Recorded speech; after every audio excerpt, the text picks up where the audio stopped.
जी friends, pharma की QC के अंदर आपको किस तरह काम करना चाहिए। अगर आप एज अ एनालिस्ट वहाँ पे काम कर रहे हैं या इंचार्ज है या असिस्टेंट मैनेजर है, बहुत सारे सवाल आपके जहन में गूंज रहे होते हैं। और डिफरेंट प्लेटफॉर्म से मेरे पास थ्रू ईमेल और इंस्टा पे भी और आप कमेंट बॉक्स में बहुत सारे सवाल करते हैं और वो इसी से रिलेटेड है। उन्हीं में से मैंने कुछ क्वेश्चंस को यहाँ आज सिलेक्ट किया है और उनके मैं आपको आंसर देता हूँ। ये बड़े इंपॉर्टेंट क्वेश्चंस हैं और इनके आंसर मैं आपको बताता हूँ। जो लोग क्यूसी में काम कर रहे हैं उनको ये पता होना चाहिए, क्योंकि ये ऑडिट के पॉइंट्स और क्यूसी भी बहुत इंपॉर्टेंट है। दूसरा, अगर आप कहीं इंटरव्यू देते हैं तो भी बहुत ज़्यादा इंपॉर्टेंट है, क्योंकि इस तरह के क्वेश्चन आपसे इंटरव्यू में ज़्यादातर पूछे जाते हैं और जब आप ऑडिट हो रहा तो भी आपके सामने ऐसे सवाल आते हैं। अब मैं वन बाय वन क्वेश्चन को पहले आपको बताऊंगा क्या है, फिर उनके मैं आपको आंसर भी बताता हूँ कि क्या रीज़न है। और वीडियो एंड तक देखिएगा ताकि ये जो मैंने सेलेक्टेड क्वेश्चंस निकाले ये आपको क्लियर हो। बेसिकली क्यूसी में जब आप काम करते हैं तो बेस्ट प्रैक्टिसेस आपको क्या कहती है, गाइडलाइंस आपको क्या कहती है, और इंडस्ट्री में अच्छी ऑर्गेनाइजेशन में किस तरह काम कर रहा होता है। तो आगे चलते हैं। और उससे पहले आप देख रहे हैं मेरा चैनल वॉइस ऑफ ज्ञानी और मैं सफदर खान ज्ञानी। वीडियो को लाइक कर दीजिए एंड आप लोग भूल जाते हैं, और सब्सक्राइब भी लाजमी कर दीजिए ताकि इस तरह की टेक्निकल वीडियो आप लोग पहुंचती रहे। आखिर में आप लोग अक्सर भूल जाते हैं। देखिए, सबसे पहला इंपॉर्टेंट क्वेश्चन है वो एचपीएलसी से रिलेटेड है। एचपीएलसी आपको पता है डोमिनेंट इंस्ट्रूमेंट है हर लेबोरेटरी में, बहुत बड़ा रोल है इसका।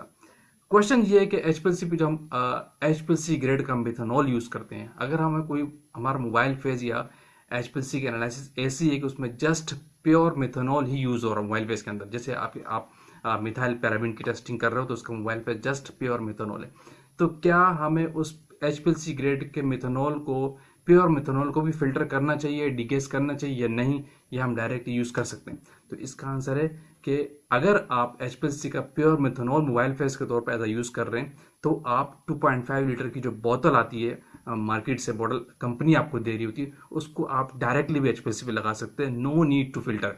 जब अगर आप उसको किसी चीज के साथ मिक्स नहीं कर रहे, ठीक है, जब आप मिक्स कर लेते हैं अगर किसी वाटर से या किसी और सॉल्वेंट के साथ, तो फिर आपको उसको फिल्टर भी करना पड़ता है और डिगेस भी करना पड़ता है। क्यों? फिर डिफ्यूजन का फेनोमेना आ जाता है, मिक्सिंग का फेनोमेना आ जाता है दूसरा, और आपका जब प्लांट से वाटर आ रहा होता है वो कंपनी का मैन्युफैक्चर्ड वाटर या फिल्टर या डिगेस नहीं होता। इसीलिए अगर आप वाटर के साथ मिक्स कर देंगे तो फिर आपको कंडीशन अप्लाई होगी, आप उसको फिल्टर भी करेंगे और डीगेस भी करेंगे। लेकिन अगर प्योर मिथेनॉल की बोतल है तो आप उसको डायरेक्टली भी यूज कर सकते हैं, नो इशू। ये बेस्ट प्रैक्टिस है, अच्छी ऑर्गेनाइजेशन में इस तरह काम हो रहा होता है, ठीक है। अच्छा, दूसरा बड़ा इंपॉर्टेंट क्वेश्चन है वो रॉ मटेरियल की पोटेंसी के लिए, बड़े समराइज इंपॉर्टेंट क्वेश्चन है ये, जो क्यूसी में लोग काम करें उनको पता होना चाहिए। रॉ मटेरियल की पोटेंसी के लिहाज से कि क्या हम रॉ मटेरियल की पोटेंसी मोर देन 100% दे सकते हैं या नहीं। यानी हम कोई रॉ मटेरियल टेस्ट किया और उसकी पोटेंसी 100.5 आ रही है, 101 आ रही है, तो क्या हम उस पोटेंसी को डिस्पेंसिंग के लिए दे सकते हैं या नहीं, इसके लिए क्या क्राइटेरिया होता है। देखें, इसके लिए बेस्ट प्रैक्टिस है कभी भी डिस्पेंसिंग में पोटेंसी मोर देन 100% नहीं दी जा सकती। ये इम्पॉसिबल है, आपकी एज इज पोटेंसी 100% से ज्यादा नहीं हो सकती। डायरेक्ट पोटेंसी आपकी 101 होती है, 102 भी हो सकती है, 100.5 भी हो सकती है, नो इशू। लेकिन एज इज पोटेंसी आप कभी भी 100% से ज्यादा नहीं देंगे। अगर आपके एनालिसिस में पोटेंसी आपने चेक की और एज इज पोटेंसी 100.2 आ गई है, ठीक है, आपके डॉक्यूमेंट में 100.2 है, रिकॉर्ड पे 100.2 है, लेकिन डिस्पेंसिंग में आप पोटेंसी जो सैप के सॉफ्टवेयर पे डिस्पेंस करेंगे या रिलीज टेक पे पोटेंसी देंगे वो 100% देंगे, 100.2 100.5 नहीं देंगे, क्योंकि इससे ज्यादा पोटेंसी पे बेस डिस्पेंस नहीं करे। कोई भी चीज 100% से प्योर नहीं हो सकती। एज ए चीज जो है वो 100 से कम होगी, 100 होगी। अगर 100.5% आपकी पोटेंसी आ गई तो उसको आप कंसिडरेशन पे देंगे 100%, नॉट 100.5। डॉक्यूमेंट आपके 100.5 आइए, उसको कंसिडर कर लेंगे, कंसिडर्ड एज 100%। वहां पे भी आप नोट डाउन में नोट लिख सकते हैं, लेकिन डिस्पेंसिंग में हमेशा 100% देंगे। 100% से ज्यादा पोटेंसी एज एज आप नहीं दे सकते हैं, ये आपको कंसेप्ट पता होना चाहिए। अच्छा, दूसरी इंपॉर्टेंट क्वेश्चन था तीसरा, नंबर 1 के कॉलम की जो लॉग बुक होती है उस सवाल से।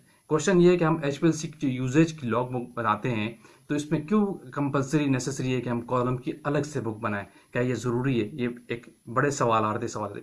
याद रखिए, कॉलम की लॉग बुक जो है ना हमेशा आइसोलेटेड होनी चाहिए, सेपरेट होनी चाहिए। इसमें आप कॉलम का पूरा रिकॉर्ड लिखते हैं। ऐसा नहीं होता कि आप एचपीएलसी के यूजेज की लॉगबुक रखेंगे और जिसमें एचपीएलसी पे यूज किया और उसकी लॉगबुक को एंट्री कर देंगे, लेकिन कॉलम की लॉगबुक ना हो तो आपका सिस्टम फेलियर में, आपका प्रोसेस फेलियर में, आपका ऑपरेशन फेलियर में जाएगा। ऑडिट पॉइंट ऑफ व्यू से भी जब भी ऑर्डर आएगा आपसे कॉलम की लॉगबुक की डिमांड करेगा, क्योंकि कॉलम कि परफॉर्मेंस आपकी एनालिसिस को एक्यूरेसी की तरफ ले जाती है। और कॉलम की परफॉर्मेंस पे जब आप ट्रांसपेरेंसी रखेंगे, एक एक कॉलम की अलग से लॉगबुक होगी, हर कॉलम की लॉगबुक अलग होती है और उसके अंदर सारी डिटेल्स होती हैं और number of theoretical plates count होती है, कितने इंजेक्शंस लगाए वो कॉलम की लॉगबुक में एंट्री होती है, किसने यूज किया, क्या चीज लगाई, वो उस कॉलम की लॉगबुक के अंदर एंट्री होती है। और इसमें सबसे इंपॉर्टेंट चीज होती है थ्योरेटिकल प्लेट्स, जिससे आप कॉलम के परफॉर्मेंस शो करते हैं। इसीलिए कॉलम का रिकॉर्ड, कॉलम की लॉगबुक का रिकॉर्ड अलग से हर कॉलम को आना बहुत जरूरी है, जो आपकी कॉलम की एफिशिएंसी को शो कर रहा होता है, कॉलम की परफॉर्मेंस को शो करता है। तो ये मैंडेटरी ड्राफ्ट की भी रिक्वायरमेंट है और ऑडिट पॉइंट ऑफ व्यू से बहुत इंपॉर्टेंट है। तो क्वेश्चन इसका आंसर ये है कि कॉलम की लॉगबुक का बनाना बहुत जरूरी है। अगर आपकी लेबोरेटरी में एचपीएलसी यूज कर रहे हैं, एचपीएलसी कॉलम की लॉगबुक नहीं है, तो आपका प्रोसेस वीक है, हमेशा याद रखिए। तो कॉलम की लॉगबुक आपके पास अलग से होना मैंडेटरी है। अच्छा, एक और चीज बड़ी इंपॉर्टेंट क्वेश्चन, ये रॉ मटेरियल से रिलेटेड है। क्वेश्चन नंबर 4 कि क्या हम कोई टेस्ट जो एचपीएलसी के रॉ मटेरियल की टेस्टिंग करते हैं, उसमें कुछ टेस्ट को एज पर सीओ दे सकते हैं कि नहीं, यानी रिलीज कर रहे हैं और उसके रिजल्ट हम एज पर सीओ दे दें।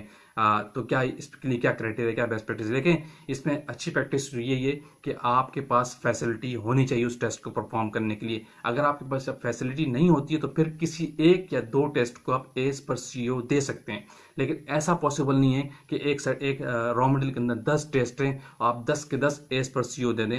इट इज इम्पॉसिबल, ये आपकी कंपनी को अलाउ ही नहीं करता, आपकी कंपनी के ऑपरेशन को फेल कर देगा। आपकी कंपनी के अंदर इतनी फैसिलिटीज 95% तक होनी चाहिए कि आप उस मटेरियल को टेस्ट करने के लिए आपके पास चीजें हो। एक आध टेस्ट, एक या दो, जिस टेस्ट की कंडीशंस देखते हुए, कितना क्रिटिकल टेस्ट तो नहीं है, उसको किसी बेस पे, जैसे फॉर एग्जांपल कोई टेस्ट ऐसा होता है, रेजिडुअल सब्सटेंस के टेस्ट होते हैं, तो वो जीसी पे लगे होते हैं। अगर किसी कंपनी के पास जीसी नहीं है तो उस टेस्ट को वो कंपनी एज पर सीओ रिजल्ट्स दे सकती है रिलीज के वक्त, याद रखिएगा, ठीक है। नॉट कंपलसरी है कि आप सारे टेस्ट दे देंगे। ऐसे टेस्ट जो आप एक हाथ टेस्ट हो, इंप्यूरिटीज का टेस्ट होता है, वो आप एज पर सीओ दे सकते हैं। अगर आप इंप्यूरिटीज के स्टैंडर्ड्स नहीं है, इंप्यूरिटीज को टेस्ट करने के लिए फैसिलिटी आपके पास नहीं है, तो एक आध टेस्ट आप एज पर सीओ दे सकते हैं, नो इश्यू। इसका आंसर ये। एक और नंबर क्वेश्चन 5 जो बहुत ज्यादा लोग पूछ रहे थे कि हम कैलिब्रेशन के हवाले से कि जो बैलेंस की और पीएच मीटर की कैलिब्रेशन डेली बेसिस पे क्यों करते हैं, जबकि अदर इंस्ट्रूमेंट को हम 6 मंथ पे कर रहे होते हैं। तो इसके लिए पीछे क्या लॉजिक, क्या साइंस है, क्या बेस्ट प्रैक्टिस है?